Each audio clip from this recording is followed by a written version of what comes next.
All right, James here, Two Rods and Bait. Gonna do something kind of exciting today. We have the HOVERCRAFT with us today, and we're gonna take it out on the lake, do some ice fishing, and I don't know, mess around with the HOVERCRAFT. But no, we're gonna get out there. I see a couple of vehicles out there with their shacks and stuff, but we're gonna fly by them with a HOVERCRAFT and see what their reaction is here. So stay tuned. We'll get some videos up here. I'll get some pictures, and like I said, gonna do a review of my Garmin Panoptix again for a couple of those guys that commented on my Garmin Panoptix review video. We're gonna try to get those questions answered for you, since I really don't know. You know, I haven't had it too long, so couldn't really answer those questions. So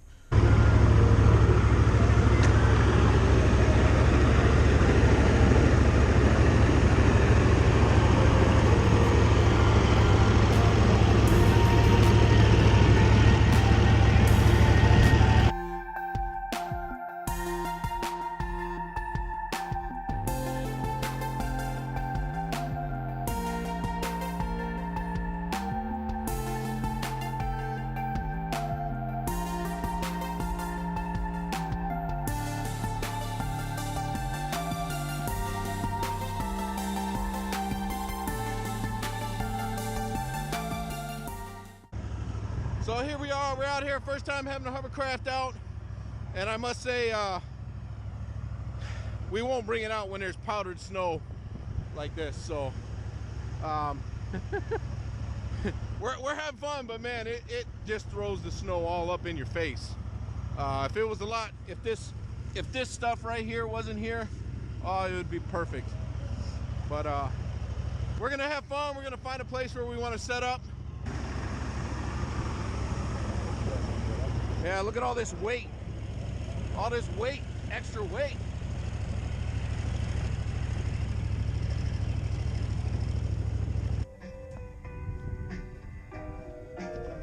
We need to get a video of this. So one of the YouTube guys had a question about how the Garmin Panoptix transducer mounts to the pole, or how the pole's carried. Well, the transducer pole comes in this little bag, and it comes apart in pieces. Let me turn the radio down, hold on.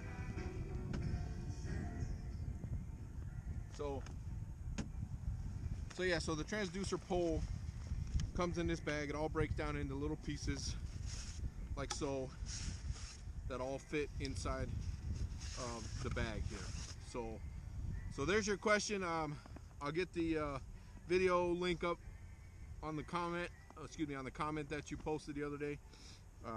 So basically you just have to screw certain pieces together, just depending on how thick your ice is.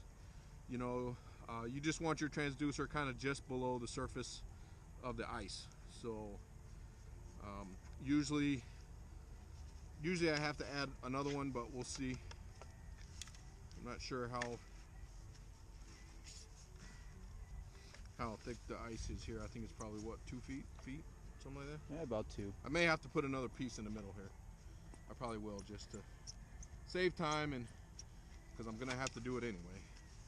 So like I said, they just unscrew like this into pieces, and it comes with like 3 or 4 of these extenders. Looks like I have 2 in here, plus the little one that the transducer mounts to. So like I say, you just screw it together to make it however long, however deep you need it.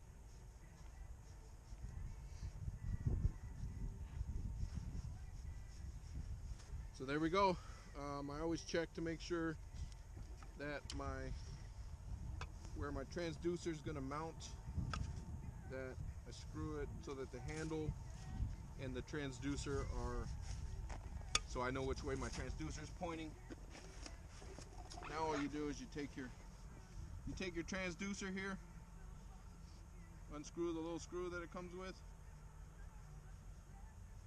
Make sure that your cord is in the up position, because that's the up on this thing. You just kind of screw it on. we're gonna look straight down to see if there's any fish right now. And then the transducer rod here comes with little Velcro attachments where you just kind of Velcro the cord on there. So just set it on down there.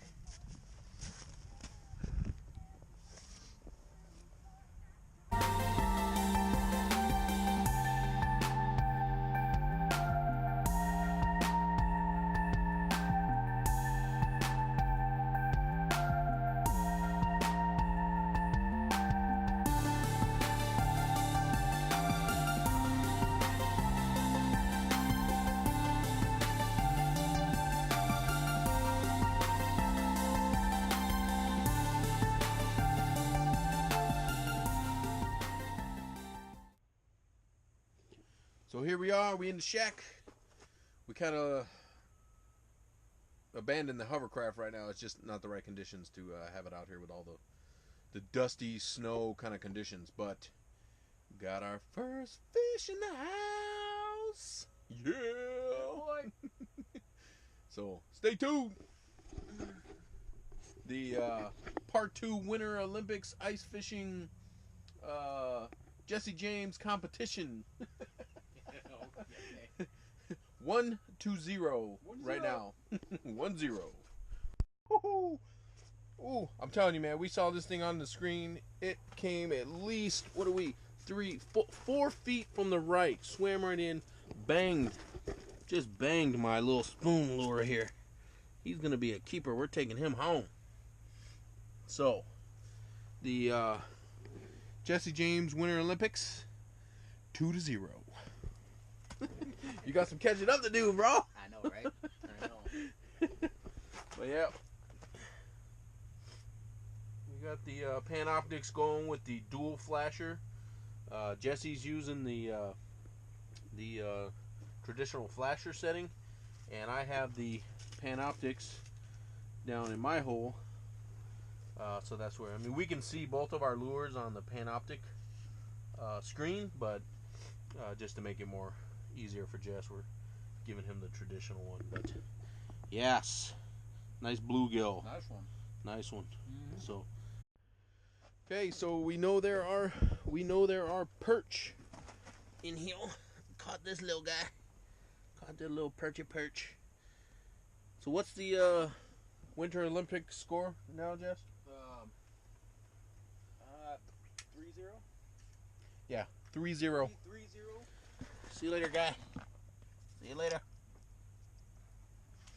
Bye-bye. 3-0. But here's the cool thing, though. Team USA wins. I mean. Yeah. So. Let's get down there. Yep.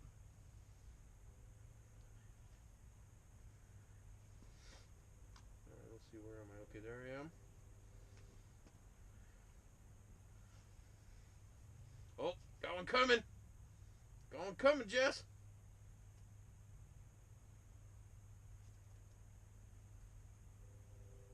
Oh, he's on! Oh, he came out! That bluegill! Oh! Dang it! Folks, never get too cocky. Okay, never get too cocky. Dang it! Dang it! That was a good one. That was a keeper. That was one going home, man. Dang it! Yeah, it's going home. Yeah, it's going back to the box.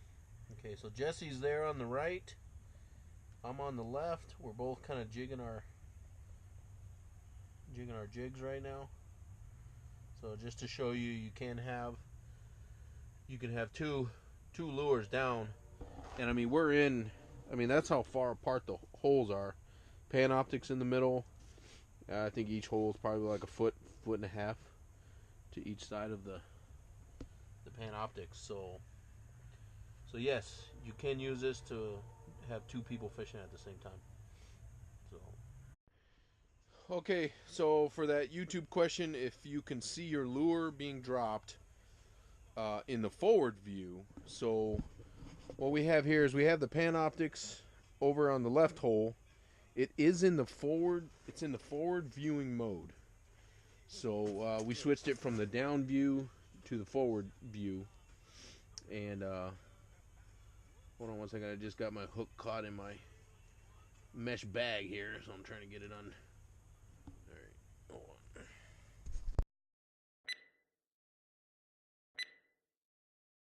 on.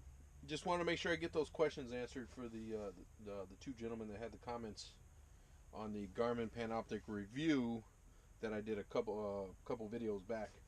So you can see we're in the forward-looking view. Yes, we can see our lures. It doesn't have to just be. It just doesn't have to be in the downward view. You can actually see your lures if you have it in the forward view. So we have it set up to where the Panoptix is here and it's shooting this direction towards both of our holes.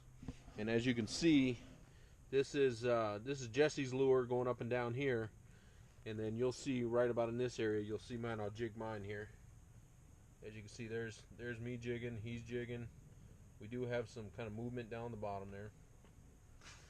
So yeah, I mean, you can use it in the forward view for ice fishing too. You don't just have to have it in the downward view, just looking straight down either. So I hope that helps. Hope that answers the question. I'll get the video up for you here soon. So we're having a good day. We've caught quite a few keepers. So we'll be taking those babies home with us. So stay tuned. 2 rods and bait. Woo-hoo.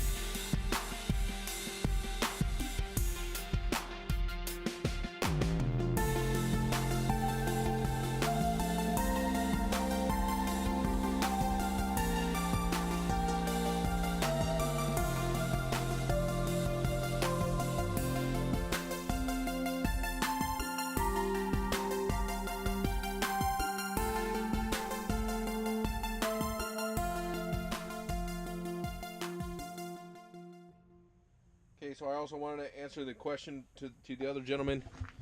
We've been out here since about 10 o'clock this morning. It's about 4, and here's the voltage. We're still at 12.2 volts. We were using two different flashers. We were using the Panoptix and the regular ice fishing transducer at the same time for quite a while. So yeah, I mean, we've been out here all day, and it's still showing that it has 12.2 volts of battery still left. So hope that answers the question. Yeah, this thing I would feel comfortable taking it out on an all-day fishing adventure and not having to worry about battery going dead or anything like that. So